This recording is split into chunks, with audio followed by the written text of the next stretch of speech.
Assalamualaikum warahmatullahi wabarakatuh. Pada kesempatan kali ini, kami dari kelompok 3 akan menjelaskan materi di bab 11 tentang fungsi pengorganisasian atau organizing pada mata kuliah pengantar bisnis. Diharapkan melalui presentasi ini kita dapat sama-sama belajar dan lebih memahami mengenai fungsi pengorganisasian.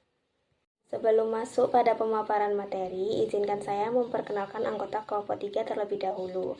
Kami terdiri dari Azul Faiza Naila Azharo dengan NPM akhir 217, Ramadina Saif Zakia dengan NPM akhir 233, Indra Mahaputra dengan NPM akhir 238, Nadifa Isarli Kalami Rohmah dengan NPM akhir 247, dan Indira Saskia Almira dengan NPM akhir 256. Materi pertama mengenai pengertian organisasi. Menurut Cyril Sofer, organisasi adalah persekutuan atau perkumpulan orang-orang yang masing-masing diberi peranan tertentu dalam suatu sistem kerja dan pembagian kerja di mana pekerjaan yang terdapat dalam organisasi tersebut dipilah-pilah menjadi tugas dan dibagikan kepada para pelaksana tugas atau pemegang jabatan untuk mendapatkan satu kesatuan hasil. Dari definisi ini bisa kita lihat bahwa organisasi itu bukan hanya sekumpulan orang yang bekerja bersama. Di dalamnya, setiap orang itu memang sudah punya peran masing-masing supaya pekerjaan bisa berjalan lebih terarah. Seiring organisasi tersebut berkembang, tugas yang harus dikerjakan juga makin banyak dan makin rumit sehingga perlu dipisah menjadi bagian-bagian yang lebih spesifik. Setiap bagian kemudian diberikan kepada orang yang bertanggung jawab di bidangnya. Dengan adanya pembagian tugas seperti ini, semua pekerjaan yang berbeda tetap bisa saling melengkapi dan mengarah ke tujuan yang sama. Karena itu, koordinasi antar anggota juga penting agar setiap bagian bisa berjalan dengan baik dan tidak saling tumpang tindih. Yang selanjutnya ada organisasional, dibagi menjadi 3. Yang pertama ada fungsi organisasi, merupakan dasar pembagian tanggung jawab dan tugas di antara pelaksana. Manajer berperan mengatur serta menyeimbangkan hubungan antara pelaksana agar kegiatan berjalan efektif untuk mencapai tujuan organisasi. Yang kedua ada desain organisasi, merupakan langkah strategis untuk menyesuaikan struktur organisasi dengan tujuan, strategi, dan sumber daya yang ada. Desain ini memastikan pembagian tanggung jawab dan kolaborasi antar bagian berjalan dengan optimal. Yang ketiga, struktur organisasi, merupakan hasil akhir dari desain organisasi yang menggambarkan pengelompokan tugas, tanggung jawab, dan hubungan antar bagian agar organisasi dan kolaborasi berjalan terarah. Intinya, fungsi merupakan apa yang harus dilakukan, desain bagaimana tugas dan tanggung jawab diatur, dan struktur bentuk akhir dari pengaturan tersebut dalam organisasi. Selanjutnya yaitu proses pengorganisasian. Proses pengorganisasian adalah kegiatan utama yang dilakukan oleh manajer untuk mengatur dan mengelompokkan aktivitas di dalam organisasi agar tujuan bisa tercapai secara efisien. Ada beberapa tahap penting dalam proses pengorganisasian. Tahap yang pertama yaitu pembagian kerja. Artinya, pekerjaan besar dipecah menjadi tugas-tugas kecil yang dikerjakan oleh individu atau kelompok tertentu.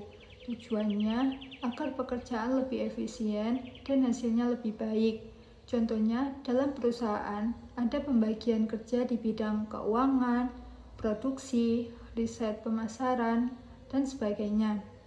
Hasil dari pembagian kerja ini juga menimbulkan spesialisasi kerja di mana setiap orang fokus pada keahlian tertentu.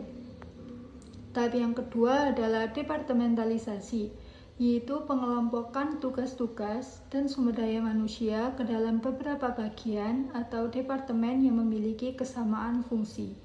Menurut Stoner, ada 3 bentuk utama departementalisasi, yaitu berdasarkan fungsi. Struktur ini biasanya digunakan oleh perusahaan kecil karena lebih sederhana dan efisien. Contohnya ada bagian produksi, pemasaran, keuangan, dan sumber daya manusia. Kelebihannya adalah pengawasan lebih mudah karena setiap manajer memiliki bidang keahlian yang spesifik. Namun kelemahannya, koordinasi antar bagian seringkali lambat karena semua keputusan harus lewat manajemen puncak. Selanjutnya, berdasarkan produk atau pasar. Struktur ini cocok untuk perusahaan besar dengan banyak lini produk. Setiap divisi bertanggung jawab terhadap satu produk atau kelompok produk tertentu. Contohnya, perusahaan memiliki divisi produk farmasi, produk properti, dan produk perawatan pribadi. Kelebihannya, tiap divisi bisa fokus pada produknya sendiri. Kelemahannya, bisa muncul persaingan antar divisi dan pemborosan sumber daya. Selanjutnya, berdasarkan matriks. Struktur matriks adalah gabungan antara struktur fungsi dan struktur produk atau pasar. Dalam struktur ini, seorang karyawan bisa memiliki dua atasan, yaitu manajer fungsional dan manajer proyek. Kelebihannya, struktur ini lebih fleksibel dan efektif untuk proyek yang membutuhkan kerjasama lintas bidang, namun kelemahannya bisa menimbulkan kebingungan dalam tanggung jawab dan alur komando. Selanjutnya, tahap ketiga dalam proses pengorganisasian adalah pengembangan hierarki organisasi. Tahap ini berfungsi untuk mengatur tanggung jawab di setiap jenjang manajemen agar hubungan kerja berjalan jelas dan terkoordinasi. Manajemen pada tingkat yang lebih rendah wajib memberikan pertanggungjawaban kepada manajemen yang lebih tinggi. Perusahaan besar di Indonesia umumnya berbentuk perseroan terbatas atau PT, di mana keputusan penting dibahas melalui rapat umum pemegang saham atau RUPS yang diadakan minimal 1 kali dalam setahun. Melalui RUPS, pemegang saham dapat menyetujui rencana strategis serta mengangkat atau memberhentikan Dewan Direksi. Dewan Direksi yang terdiri atas direktur utama dan direktur fungsional seperti pemasaran, produksi, dan keuangan, termasuk dalam manajemen puncak. Dalam pelaksanaannya, direksi dapat menunjuk seorang CEO untuk memimpin kegiatan operasional yang dibantu oleh manajemen menengah, seperti para general manager dan manajer fungsional. Apabila tidak terdapat CEO, general manager dapat berperan sebagai manajemen puncak. Pada tingkat yang paling bawah, terdapat manajer lini pertama yang langsung membimbing karyawan operasional, misalnya supervisor penjualan atau mandor pabrik. Secara keseluruhan, hierarki organisasi berfungsi untuk menetapkan garis tanggung jawab dan koordinasi kerja agar seluruh kegiatan perusahaan berjalan efektif dan juga terarah. Setelah struktur organisasi terbentuk, tahap keempat dalam proses pengorganisasian adalah pengisian jabatan-jabatan yang ada dengan sumber daya manusia yang sesuai dengan persyaratan jabatan atau job requirement. Menurut Katz, terdapat 3 keahlian utama yang harus dimiliki oleh sumber daya manusia dalam perusahaan. Pertama, technical skill, yaitu pengetahuan dan keahlian dalam bidang tertentu. Kedua, interpersonal skill, yaitu kemampuan untuk bekerja sama dengan baik bersama orang lain. Dan yang ketiga, conceptual skill, yaitu kemampuan untuk berpikir dan memahami berbagai kerumitan dalam perusahaan secara menyeluruh. Dalam proses ini berlaku prinsip the right man of the right job. Artinya, menempatkan orang yang tepat pada posisi yang tepat. Sebagai contoh, untuk jabatan Chief Accounting, perusahaan sebaiknya merekrut seseorang yang memiliki latar belakang pendidikan sarjana ekonomi, jurusan akuntansi, serta pengalaman kerja dan rekam jejak yang baik di bidang tersebut. Lalu, tahap kelima dalam proses pengorganisasian adalah pengkoordinasian.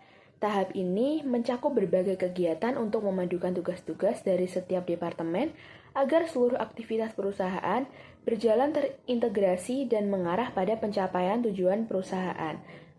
Selain itu, pengkoordinasian juga melibatkan pemantauan atau monitoring terhadap pelaksanaan kerja untuk memastikan bahwa setiap tugas yang dikoordinasikan dapat berjalan secara efektif. Tanpa adanya pengkoordinasian, kegiatan di dalam perusahaan dapat berjalan tanpa arah dan setiap personel cenderung hanya berfokus pada kepentingan masing-masing, bukan pada tujuan perusahaan secara keseluruhan.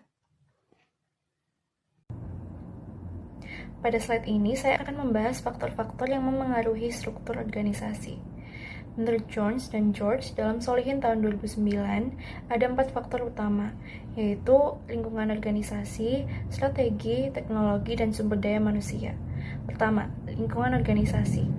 Lingkungan organisasi mencakup berbagai faktor eksternal seperti ekonomi, sosial, politik, dan teknologi. Jika lingkungan perusahaan stabil, struktur yang digunakan biasanya lebih kaku dan terpusat. Namun, jika lingkungan sering berubah, perusahaan membutuhkan struktur yang lebih fleksibel agar mampu beradaptasi. Menurut Burns dan Stalker, terdapat dua tipe struktur. Yang pertama adalah mekanistik, yang bersifat birokratis dan cocok untuk lingkungan stabil, serta organik yang lebih fleksibel dan sesuai untuk perusahaan yang dinamis, seperti industri teknologi. Kedua, strategi. Struktur organisasi harus mendukung strategi yang dijalankan perusahaan, strategi diferensiasi yang berfokus pada inovasi dan produk unik, membutuhkan struktur yang fleksibel, sedangkan strategi efisiensi biaya lebih cocok dengan struktur yang terpusat agar pengawasan lebih ketat. Ketiga, teknologi. Semakin kompleks teknologi yang digunakan, semakin dibutuhkan struktur organisasi yang fleksibel, karena perusahaan harus mampu menyesuaikan diri dengan perubahan sistem dan proses kerja. Sebaliknya, jika teknologi yang digunakan sederhana, struktur yang lebih kaku masih bisa efektif. Keempat, sumber daya manusia. Karyawan dengan keahlian profesionalitas tinggi lebih cocok bekerja dalam struktur yang fleksibel. Sementara tenaga kerja yang masih membutuhkan banyak arahan lebih sesuai dengan struktur yang mekanistik dan teratur. Sebagai kesimpulan, struktur organisasi yang efektif adalah struktur yang mampu menyesuaikan diri dengan lingkungan, strategi, teknologi, dan sumber daya manusia. Sekian presentasi dari kami, yaitu kelompok 3. Kami ucapkan terima kasih dan semoga apa yang kami sampaikan hari ini bisa bermanfaat. Sekian presentasi dari kami, kelompok 3. Kami harap apa yang kami sampaikan kali ini bisa bermanfaat nantinya. Terima kasih.